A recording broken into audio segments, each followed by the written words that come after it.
Bannakibiina kya NRM bwe bati bwe balabise nga basuuta omuntu waabwe Moses Grace Balyeku ng'ono ye ssentebe wa disitulikiti eno ey'Ejjinja ng'ava okwewandiisa okukwatira ekibiina kya NRM bbendera okuddamu okukulembera disitulikiti eno omwaka ogujja.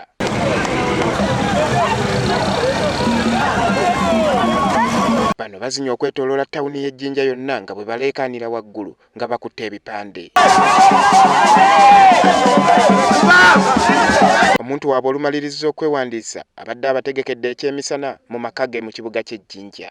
Wano we wavudde kalumanywera ng'emmere ntono ku bantu era ekiddiridde bibadde bikonde.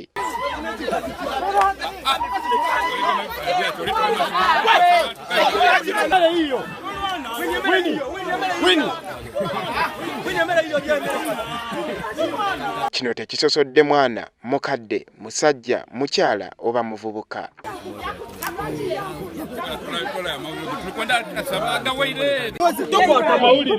Embirigo ku bwa ssentebe bwa disitulikiti y'Ejjinja eri wakati wa Moses Grace Balyeku ng'ono yabaddeko ne ssentebe w'ekitongole ky'empuliziganya eky'eggwanga UBC Igema Nathan Nabeeta.